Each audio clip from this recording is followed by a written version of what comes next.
છોટાઉદેપુરથી હાલ મહત્વના સમાચાર સામે આવ્યા છે, જ્યાં સાયકલના જથ્થા પાસે કોંગ્રેસી નેતાઓ પહોંચી ગયા છે। તો આ સરકારી સાયકલો ધૂળ ખાતી હતી, ત્યારે અત્યારે કોંગ્રેસ નેતા ત્યાં પહોંચી ગયા છે। એકલબારામાં સાયકલો પાસે સુખરામ રાઠવા પહોંચી ગયા છે। સાયકલોનો જથ્થો જોઈ સુખરામ રાઠવા ચોંકી ગયા છે, કારણ કે સાયકલો ધૂળ ખાતી હાલતમાં જોવા મળી રહી છે। 2023 પ્રવેશોત્સવની સાયકલોનો જથ્થો ખેતરમાં ખુલ્લો જોવા મળ્યો છે। સુખરામ રાઠવાએ સરકાર ઉપર આકરા પ્રહારો કર્યા છે, કારણ કે આ પ્રકારે સાયકલોનો જથ્થો ધૂળ ખાઈ રહ્યો છે, જેમાં કાટમાળ લાગી રહ્યો છે, જેને જોઈને કોંગ્રેસી નેતા દ્વારા આક્રોશ વ્યક્ત કરવામાં આવ્યો છે। એકલબારામાં સાયકલો પાસે સુખરામ રાઠવા પહોંચ્યા છે।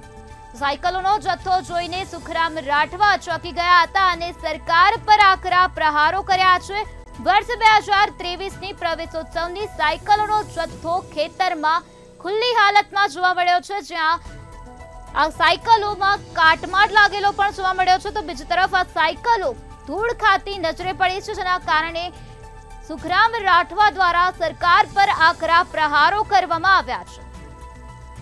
સુખરામ રાઠવા અત્યારે સાયકલના જથ્થા પાસે પહોંચી ગયા છે। કોંગ્રેસી નેતા અત્યારે ત્યાં પહોંચી ગયા છે। સાયકલોનો જથ્થો જોઈને સુખરામ રાઠવા ચોંકી ગયા છે। વર્ષ 2023ના પ્રવેશોત્સવની સાયકલોનો જથ્થો આ પ્રકારે ખુલ્લા ખેતરમાં જોવા મળ્યો છે। સુખરામ રાઠવાએ આ દ્રશ્યો જોઈને સરકાર પર આકરા પ્રહારો કર્યા છે અને નારાજગી વ્યક્ત કરી છે।